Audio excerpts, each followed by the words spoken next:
The optimal state surpasses the concept of flow because flow is very rare to occur, involves intense focus and immersion in task. However, the optimal state emphasizes consistently achieving satisfactory days.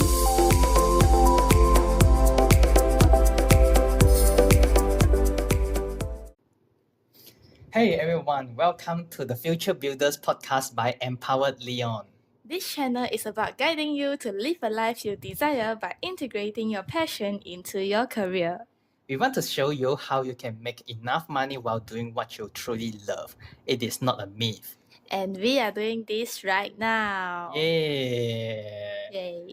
Yeah, so for today's episode, right, I want to ask you a question, Belle. Yes, what's the question?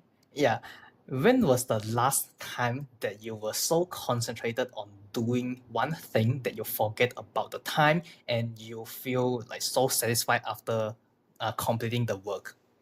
Let me think about it. Definitely not today because, today I was a little bit kind of lazy to study. Yeah, I have a lot of things to study because my exam is coming soon. But actually, you know what? I don't feel concentrated at all while I'm reading my materials. But the last time that I feel concentrated at all time, maybe a few days ago when I was like writing something that I'm really interested in. Okay, so you were actually doing something that you love, right? So that is your passion. Yeah, and I totally forgot about the time.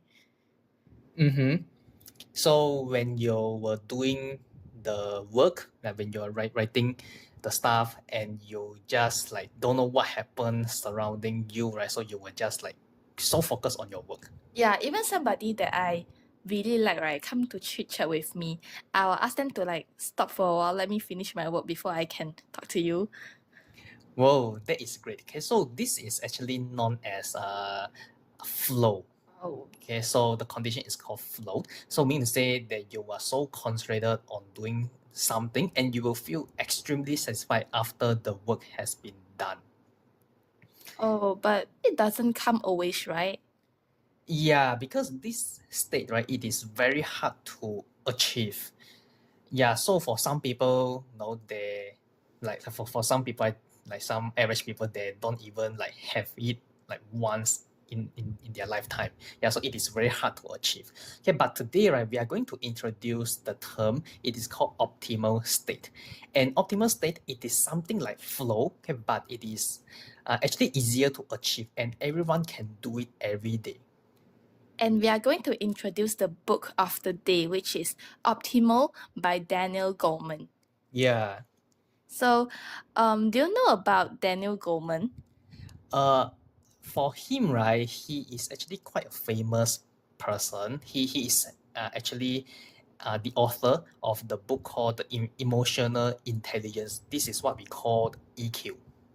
Yes, and the book is published in 1995, which is like very long ago, and which sold over 5 million copies worldwide. So for him, right, he was the one who introduced the term EQ to the mainstream, like what we know today. And Goleman integrated neuroscience findings to systematically explain the importance of emotional management. So based on the recent studies, right, the EQ's relevance in predicting success in career and life, right, actually it surpasses the traditional IQ metrics, because we all know like IQ, it is our intelligence on like studying, on doing some stuff. Okay, so IQ, right, it is actually the barrier to enter the workforce, like your hard skills. But EQ is the key if you want to reach a higher place, like in the corporate ladder. Yeah, and I actually heard a lot of people commenting somebody has a very low EQ, so they don't want to, like collaborate with the person. Yeah, and then I don't know whether you'll find this situation whereby in a huge organization, right, those people who are able to climb to the top management level, those people, right, okay, they are actually not the smartest people in the team or in the company, but they are the ones who know how to manage relationship with others. Yeah, they can communicate with one another very, very well, especially for those situations that normal people cannot handle, right? They can manage it super well. That I'm quite impressed. Yeah, so today we are going to talk about Daniel Goleman's latest book. It's called Optimal, and this book is published just last year in 2023. So a lot of people might not know what is the difference between optimal state and flow. The optimal state surpasses the concept of flow because flow is very rare to occur, involves intense focus and immersion in task. However, the optimal state emphasizes consistently achieving satisfactory days. So how to achieve optimal state, right? The one core requirement that is needed is focus. Because when you focus on one thing, you are just into that thing itself. So the surrounding cannot disturb you, and focus it will lead to optimal state, which is facilitated by a good mood. Because when you are working on something that you love, then you feel good about it. And then when you have good emotion, that emotion play a crucial role in maintaining focus and achieving the optimal state. So what you can do is that you can focus on daily small victories and their cumulative positive impacts on productivity and satisfaction. Also, according to the McKinsey survey, people usually will have higher productivity when they are in optimal state. It is about 5 times more productive than typical work. So it shows us the importance of maintaining a good emotional state for higher productivity. Yeah, that is important. Like it sounds like a common sense, but no, when people are working, let's say when those like average workers they are working on a typical day, they just just do the work normally without high focus. Yeah, because you need to work for 8 hours a day, and then how can you be like so focused, so concentrated for 8 hours straight?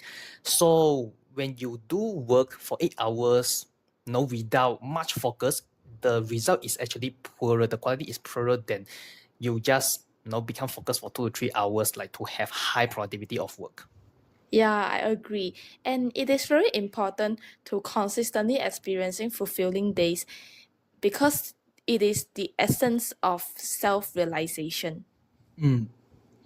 So one example is you can just so for me this is what I do. I go to bed every day, right, thinking about what I'm grateful for the day and what makes me happy for the day. So this is like a no typical gratitude exercise, but I split it into three parts. So the first part, I think about what happens in my personal life that makes me happy or be grateful. So for example, I have a healthy breakfast, I wake up with my loved ones. Then the second part, it is in the workplace. So what happened in my work or my career that makes me happy or be grateful. And last part is spiritually. Okay, so what I did for myself, what I think about myself that makes me to be grateful or happy. And the other part is that let's say if your day is so bad, okay, there are something bad happen in your day, this afternoon or this morning. So what I will do is that I won't blame the bad event, but I will be grateful that the worst didn't happen to me. Yeah, so I had a friend, right, who was being cheated for 5 figures worth of money a few years ago. Yeah, of course, it is very painful, for my friend. Okay, but the thing is, why not think about this? Okay, my friend should be grateful that the person is safe. Can we say my friend is still safe, still healthy and so on. Okay, just losing money isn't a big deal because we can make back the money later on. Yes, I agree with you, Daniel, because no matter how bad our days is, there is definitely something that we can be grateful for. Definitely. So this is one thing, like you go to the bed every day thinking about what you should be grateful for. Then the other The other thing that you can do is to describe your ideal day. Ideal day meaning to say, like on your day-to-day basis, right, how you want your day to unfold perfectly. So maybe Belle, could you just share with us, like let's say if you have this in your mind, what is your ideal day? Let's say when you like the moment we wake up, okay, what is the thing that happens for you, know that you think is the best thing that it can happen until the time that you sleep? Wow, I have to use my imagination right now. Yeah.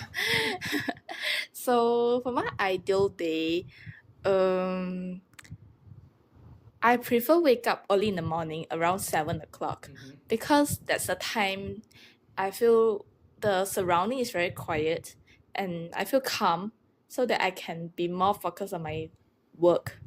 Because you know, I have been observing this when I wake up very lately, right? For example, I wake up at 10, 11 o'clock in the morning. I feel like my day is so short that I cannot even finish my work. Yeah. And I feel tired very quickly. Yeah, so I would rather wake up earlier than wake up late. Yeah. And then because I know some of you may feel very tired even you just wake up from your night sleep, right? Okay. Yeah, but for me, I will prefer my sleep quality is very good so that when I wake up, I can feel very energetic, that I have a lot of energy to complete my work in the day. That's great. So what happens after you wake up? Okay, I will start my day by having a tasty and healthy breakfast. Something that fill me up, because food is life for me. So yeah, it's a very important part of my life. So I can't even focus without breakfast. Yes. And according to some studies, right, actually the breakfast is very important in our daily life. If you do not have a very good breakfast, right, you may not become so focused when you are doing your work. Yeah, so this is different with different people, like different people have different style on Yeah. having their day. Yes. So after breakfast, I will jump straight into my work. I will start with the most urgent and important stuff because they need a lot of attention to attend to the things. And for those work like need a lot of brainstorming, right? I will try to do it in the morning because that's the time when my brain is actually working, can have a lot of different ideas. Like what happens when you were studying, right? Yeah.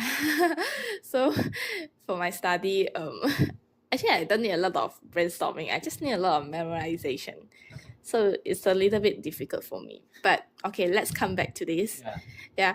I'm not a fan of commuting because some people love to travel to an office to work.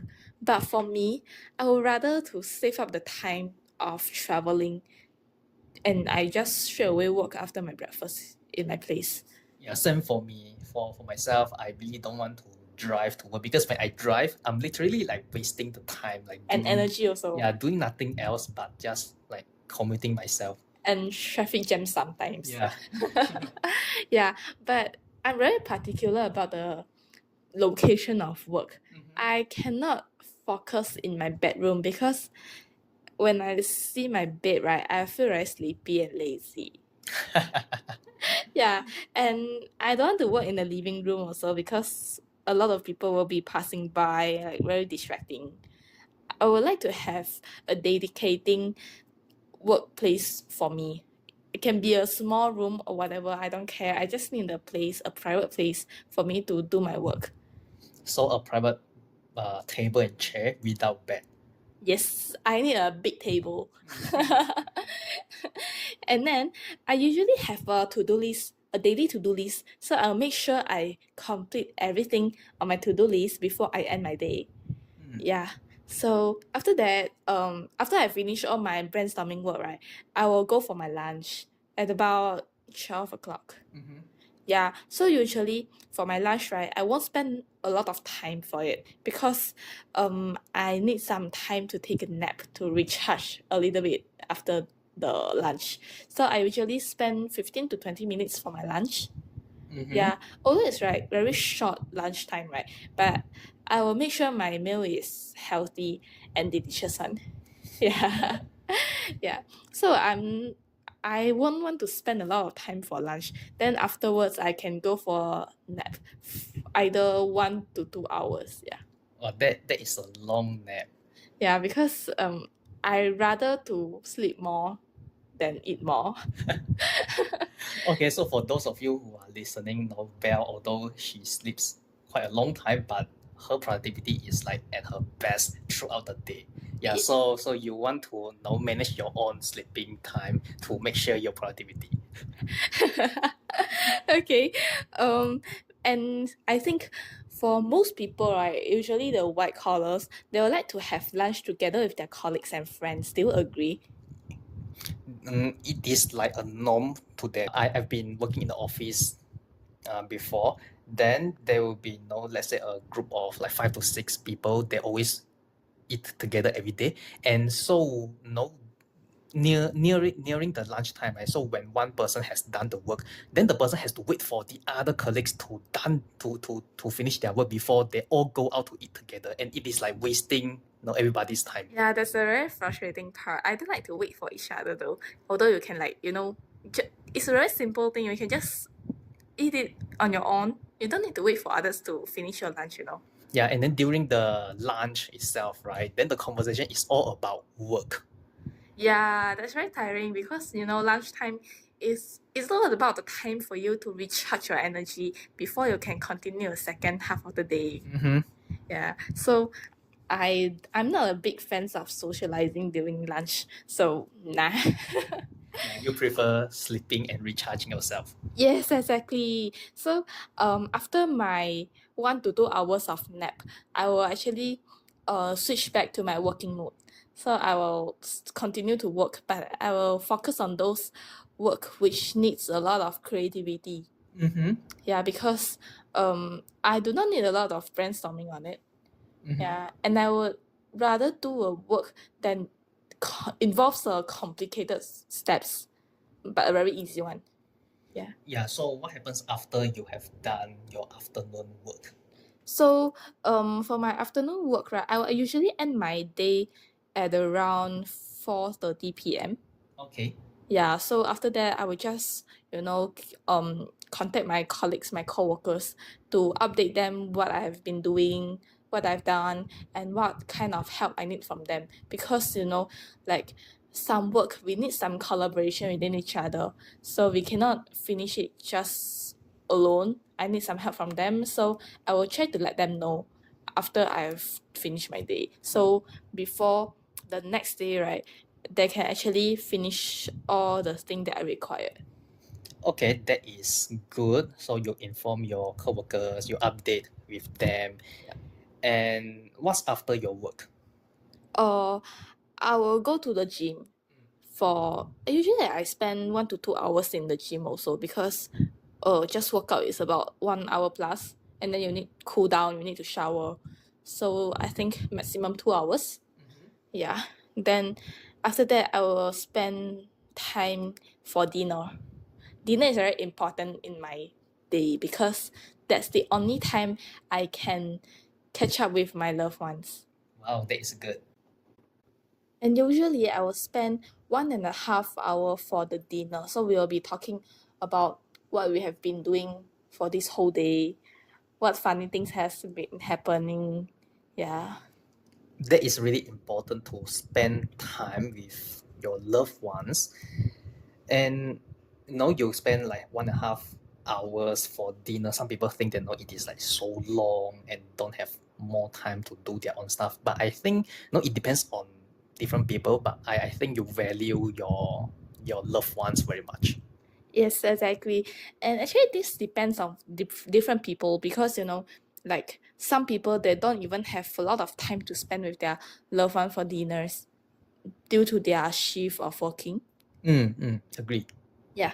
So after that, usually I will have some of my me time because actually we need some me time for us before sleep, right? Yes. So I would rather have my me time than going out with friends because some people they like to hang out with friends before late night.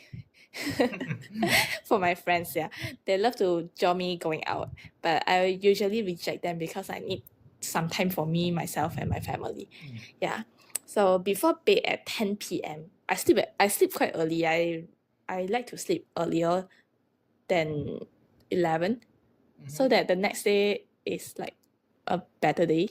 Yeah, so you have enough quality sleep. Yes. And then I like to wind down before sleeping time. So I will usually do some fun activities like watching a movie or playing board games. I love board games. Yeah. Or even plan for my next trip. Okay, so that is like what you will be doing before you sleep, right? Yeah. So after that, I will just go to sleep. Okay, yeah, so this is a very good example of an ideal day, Belle. Yeah, so for those of you who are listening, right, so what is the usefulness of this ideal day is that when you are living your real day that mimics this ideal day, right, can you feel grateful even though it does like some of the things in your ideal day it doesn't happen. Don't worry, you just be grateful that no at least some part of that is like uh very similar to ideal day, and then you try to match as much as possible in the coming days, so that will actually improve your mood. Like you become happier, you have good mood, so you have a higher chance to achieve the optimal state. Yeah, I agree with you. Now some of you, right, like most of you probably you are like working in the corporate world, and if you are thinking that no you cannot anyhow design your day, there are some ways for you to work around it. So let's say when you're working in an office, like most of you are, you can just block 1 to 2 hours of your working time daily, and then you tell your colleagues or tell your boss that you need to focus on these tasks.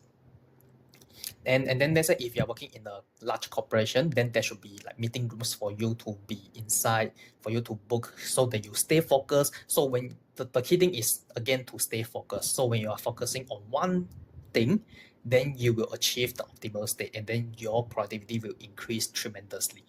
Yes, especially when you feel that you need focus for just 1 to 2 hours is too short, right? I can guarantee to you it is like more than enough because 1 to 2 hours of like super focus time, right? Actually enough for you to finish your work with a very high quality.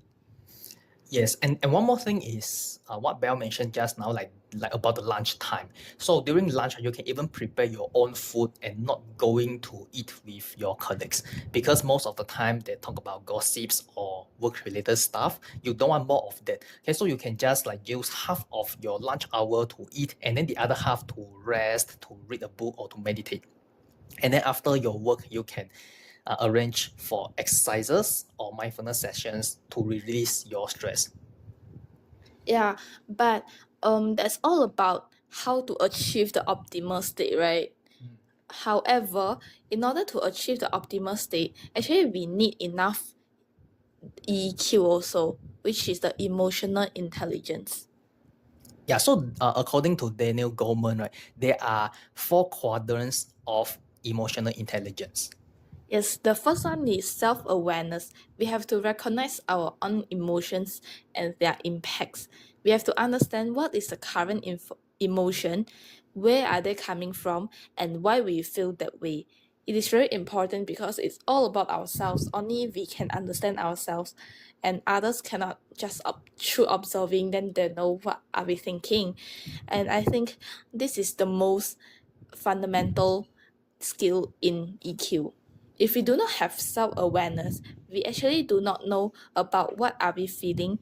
We are just reacting naturally like an animal, like simply like a dog or a monkey.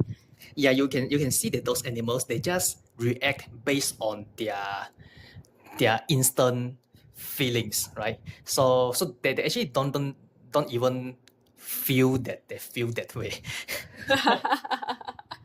Yeah. So how to improve your self-awareness, right? Is that you need to know what you are thinking. So one way to improve this is to just close your eyes, then you breathe slowly, and then you feel the air coming in and out from your nose. Actually, Daniel, shall we practice this together with the audience? Yes, how about you guide them about this? Sure, no problem. So, everyone, just follow my instruction, okay? Now, close your eyes. And then, breathe slowly. Slowly breathe in, breathe out. Feel the air coming in and out from your nose. At this time, you will have thoughts. It is either what to eat tomorrow, your family, or even your boss scolded you today. That is fine. And bring your mind back to the breathing. Breathe in, breathe out. Thoughts will come and go. And that's fine, that's perfectly normal. You don't follow your thoughts, else you will be brought into the story and involve the story in your mind. Yeah, it takes time to improve, but don't worry. However, you just need to start. So just think about what comes to your mind first and how do you feel about it. Do you feel angry, sad, happy, or even excited? Now open your eyes and spend some time to do a mini reflection. Think about it. Well, you know what?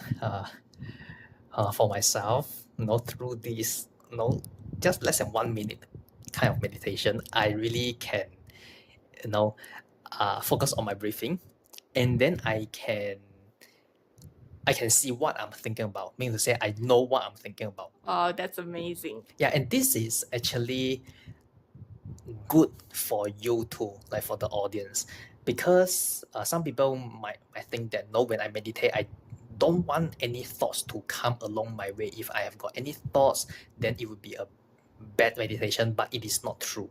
So a good meditation is like knowing that you have this thought. So this is very important. Yes, and most importantly, enjoy the moment. Yeah. So as Mel said just now, you need to start doing this. Yeah, and let's introduce the next quadrant in the emotional intelligence. So the second one is self-management. We have to handle our emotion effectively in order for us to stay focused on goals. So this is the second step after the self-awareness. Stress and other distractions are always here, but it is important for us to know how to hold on your negative emotions so you do not take any action that are not helpful. For example, when you feel very angry, but you can't just manage your emotion very well, so you just scold the person, what will happen next? Usually it won't have a good ending. It is usually a worse ending. Yeah, a bad argument will be coming, right? So we want to avoid this as much as we can. So it is very important for us to know how to manage your emotion very well. So when you release your negative emotions, it is like a drug. So let's say when you are angry, then you just let your anger, to flow out. You scold people, and the next time, right, when you feel the same way, it is more tend for you to just scold it out again, and it is actually harder to recover. You need more conscious, to control yourself. So don't let this to be a bad habit, to just release your emotions, like your negative emotions, without handling it.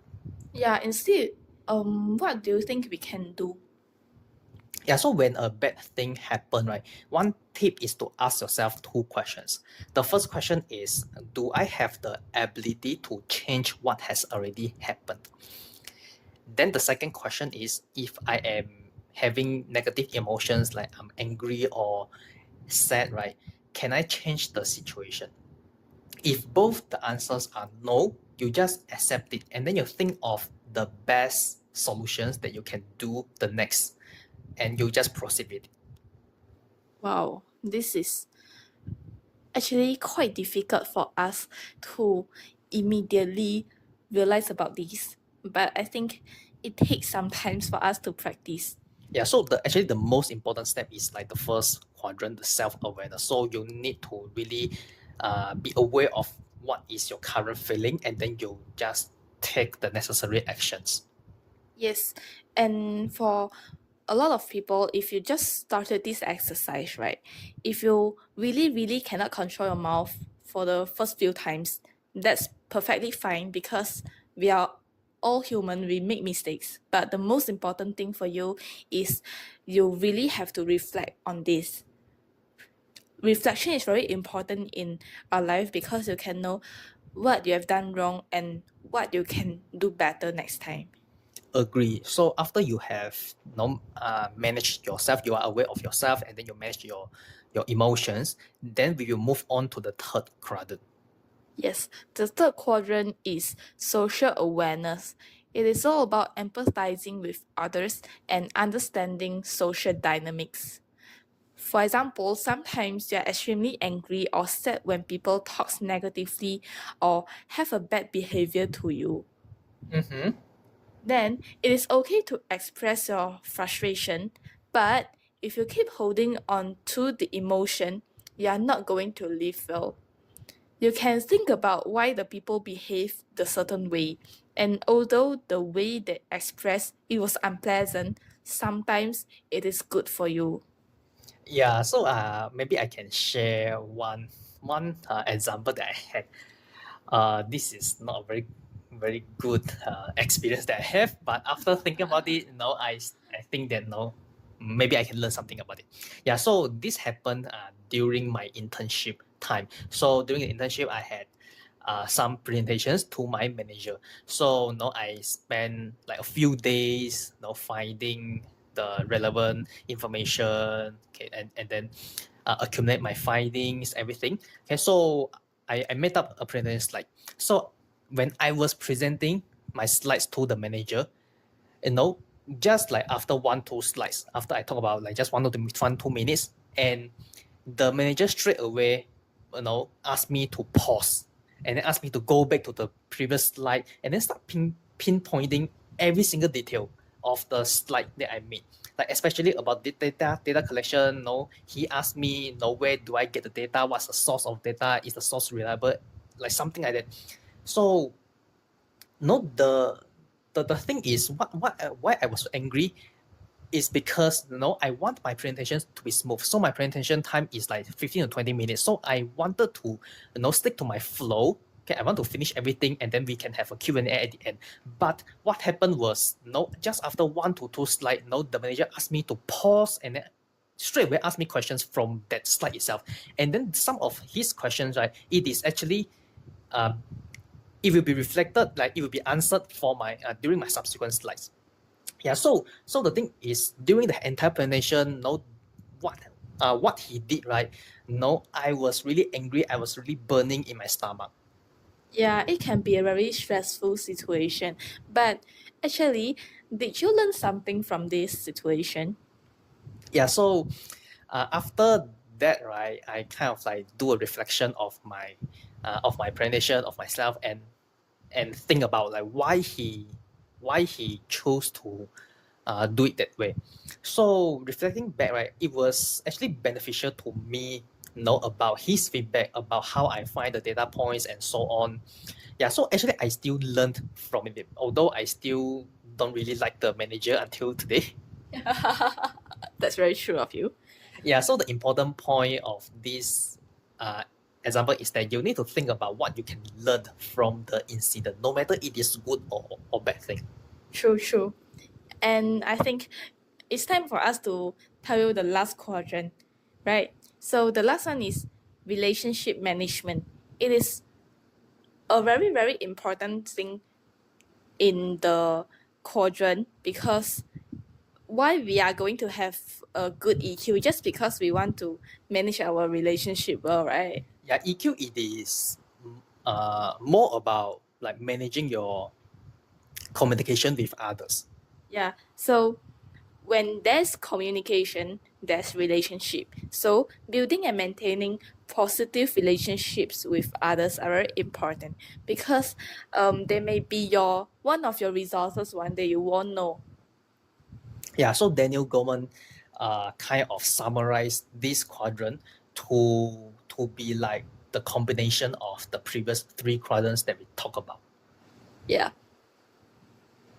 Okay, so after we know the four quadrants of emotional intelligence EQ, then the next portion is about some practices to enhance your EQ, how to improve your EQ so that you can actually manage your relationship well with others. Because EQ itself, right, it is not like a workshop, it is not like a training, like a one-time thing. It is more like building your muscle. You need to train it consistently to build the muscle, to build your EQ, else it will go back to your old form. Yes. Then what is the first practice to enhance our EQ? Yeah, so based on Daniel Goleman, the first practice you can do is to have mindfulness meditation. Yeah, so we have been talking about meditation a bit throughout this episode. So it means that you enhance your focus and present moment awareness. So by doing meditation, you focus on your breathing. That's the most beginner level. You can focus on your breathing in and out. It kind of reduce anxiety and you can have self-criticism by fostering a balanced mental state. Yes, even you feel like you're very nervous or whatever, you can practice that also. Yeah, true. And the next one is proper stress management. I understand stress is a very normal thing in our daily life, but we have to know how to manage it well. So we have to recognize different types of stress and employing effective methods to alleviate it. For example, we can ensure we have sufficient rest and managing tasks to avoid burnout. This is one of the stress management way. But you can choose your own preference in order to manage your own stress because different people has different methods. Yeah, this is actually true, to some people. I don't know whether you guys have got this experience. Let's say when you are struggling on one task or you are angry about certain things, and then you just go to sleep. And then after you wake up, right, you just instantly feel better and you suddenly have got solutions about the thing that you have been struggling with.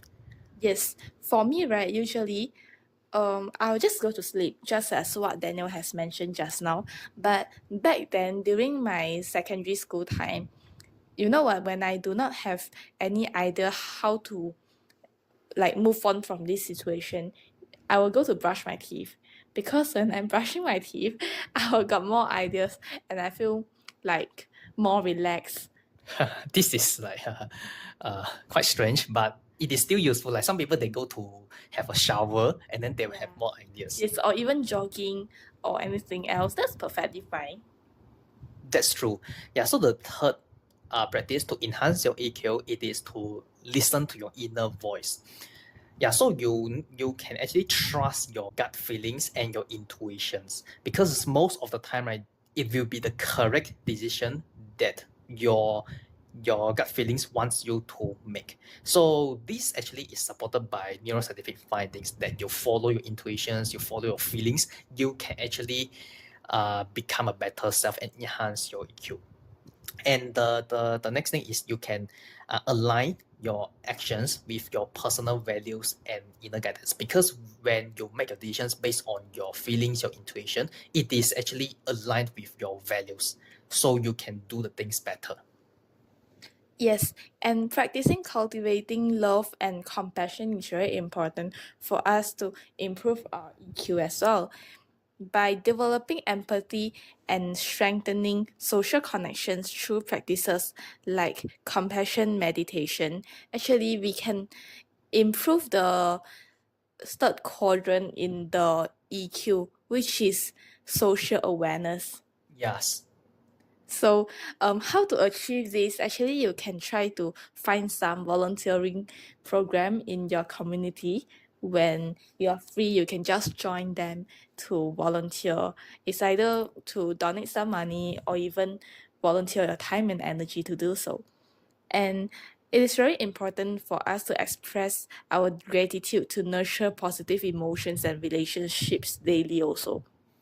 That is a very good idea on like volunteering, either your time or volunteering like your money, donating money or express gratitude. So you are giving love. You give love to others, and then you will be in good mood as well. Yes, because it is a two-way things. When you're receiving love from others, you are going to give it out to people as well.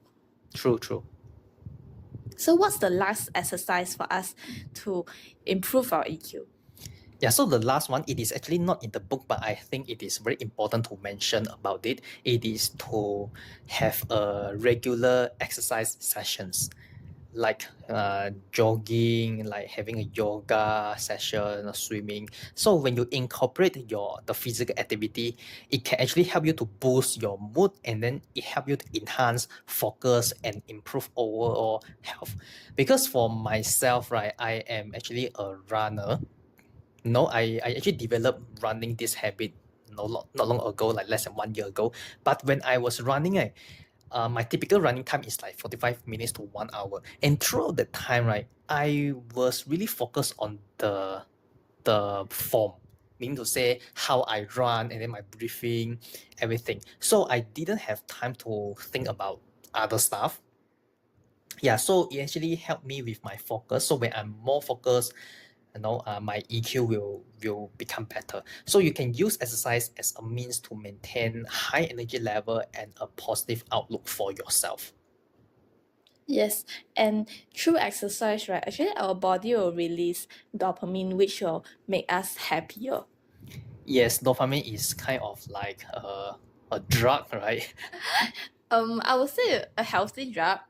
Yeah, it is a healthy drug used in a good way. Yes. All right. That wraps up today's episode. We hope you got some great insights on how to achieve your optimal state every day. Remember, it's all about small wins, keeping your focus, and managing your emotions.